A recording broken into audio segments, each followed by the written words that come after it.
Hello दोस्तों, कैसे हैं आप सब लोग। तो दोस्तों, सर्दी बहुत ज़्यादा बढ़ गई है। स्वस्थ रहना, मस्त रहना और अपनी अपनी ज़िंदगी में खुश रहना। तो दोस्तों, आज की वीडियो में आप थंबनेल को देख करके समझ ही लिया होगा यह वीडियो किस टॉपिक पर होने वाली है। आज की वीडियो में हम आपको सिखाएंगे 6 वोल्ट के करंट को 3 वोल्ट के करंट में कैसे कन्वर्ट किया जाएगा। तो दोस्तों, बने रहिए मेरे साथ और वीडियो को लास्ट तक जरूर देखना, तभी आपको समझ में आएगा कि इस तरीके का सर्किट कैसे बनाया जाए। तो आपका ज़्यादा समय न लेते हुए करते हैं वीडियो को स्टार्ट। नाम मेरा शिव कुमार है और आप देख रहे हैं ओम टेक 11। तो फाइनली हम आ चुके हैं अपने कंपोनेंट के पास। कंपोनेंट की बात करें तो ये हमारे पास 2 रेजिस्टेंस हैं, ये आप देख पा रहे होंगे। एक हमारे पास ट्रांजिस्टर है और एक हमारे पास डायोड है। तो दोस्तों, हर रोज़ की तरह वीडियो को बिना स्किप करके हमारी वीडियो को लास्ट तक जरूर देखिए, तभी आपको समझ में आएगा कि मैं कौन सा कंपोनेंट लगा रहा हूँ। तो दोस्तों, वीडियो अगर आप बिना स्किप करके देखते हैं तभी आपको समझ में आएगा, क्योंकि मैं जो भी कंपोनेंट लगाता हूँ उसके साथ साथ डिस्प्ले पर लिखता रहता हूँ कि मैं कौन सा कंपोनेंट लगा रहा हूँ। तो चलिए सर्किट की बात करें तो दोस्तों, सर्किट बहुत ही छोटा होने वाला है। सिर्फ 3-4 कंपोनेंट को लगा करके हम आपको दिखाएंगे कि 6 वोल्ट से डायरेक्ट 3 वोल्ट में कन्वर्ट कैसे किया जाता है। तो चलिए बने रहिए मेरे साथ और वीडियो को लास्ट तक जरूर देखिए। ये जो आप देख पा रहे हैं ये ट्रांजिस्टर है। चलिए इस तरीके से आपको लगा देना है। हल्की सी इसकी पिनों को दूर कर देने हैं। इस तरीके से लगाने के साथ साथ इस तरीके से इसकी पिनों को दूर कर देना है। ये हमारा ट्रांजिस्टर है BC547। तो दोस्तों, इस तरीके से हमने लगा के फिट किया है। तो अब हमें करना क्या है, ये हमारी जो रेजिस्टेंस हैं 2, ये हमारी एक ही कलर की रेजिस्टेंस हैं। तो दोस्तों, अब ये हमारी रेजिस्टेंस लगानी कैसी हैं, चलिए मैं बताता हूँ इसको कैसे लगाना है। ये जो दोनों रेजिस्टेंस हैं वो हमारी 10K की रेजिस्टेंस है, ये आप डिस्प्ले पर देख पा रहे होंगे। रेजिस्टेंस को लगाने से पहले इसकी लेग को हल्का सा छोटा कर देना है। ये देखिए छोटा कर दिया, इधर से भी छोटा कर देना है, इस तरीके से छोटा कर दिया। उसके बाद पेस्ट लगाई दोनों तरफ से। पेस्ट लगाने के बाद सोल्डरिंग कर देना है इस पर। इससे रहेगा ये हमारी टाँका पकड़ने में बहुत आसानी रहेगी। तो चलिए इस तरीके से फिर से हम इनको मोड़ देना है। चलिए इस तरीके से हम इसको मोड़ देते हैं, यू बना देते हैं इसको। अब हमें करना क्या है, ट्रांजिस्टर की 1 और 2 ये इन दोनों पिनों पर आपस में शॉर्ट कर देना है इसको। तो चलिए कर देते हैं इसको। ये किया। ये करने के बाद इस पर भी हमें इस तरीके से लगा देना है।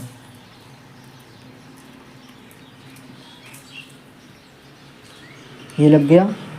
इसके बाद हमें क्या करना है, ये दूसरी रेजिस्टेंस को भी हम कट कर देते हैं। तो चलिए इसको भी हम थोड़ा सा छोटा कर लेते हैं, इधर से भी छोटा कर लेते हैं इसको। फिर से वही प्रोसेसर रहेगा, इसको भी पेस्ट लगाकर सोल्डरिंग कर देते हैं इसकी भी,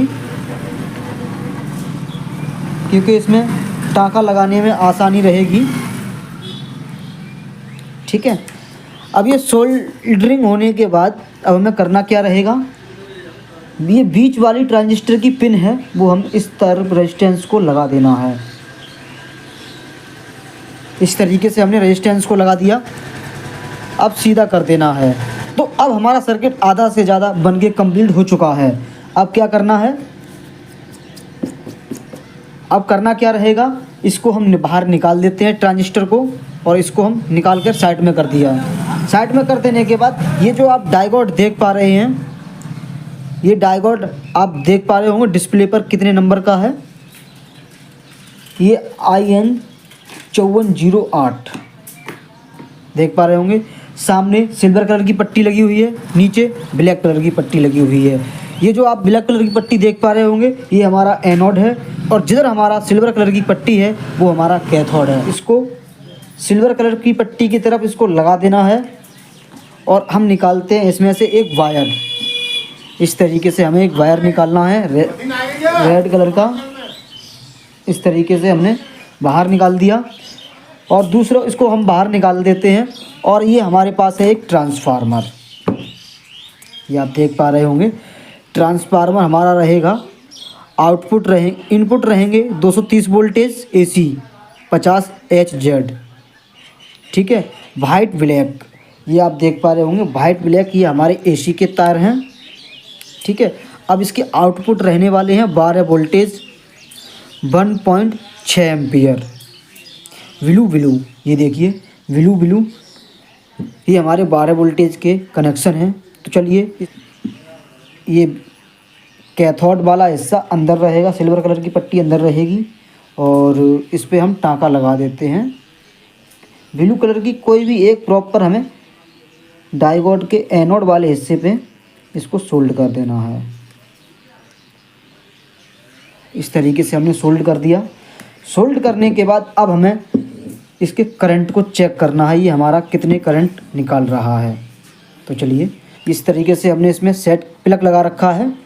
तो अब हमें करना क्या है, मेन बोर्ड उठाते हैं और प्लग हम इसमें लगा देते हैं। इस तरीके से मेन बोर्ड में हमने जो प्लग लगा दिया और इसको साइड में कर दिया।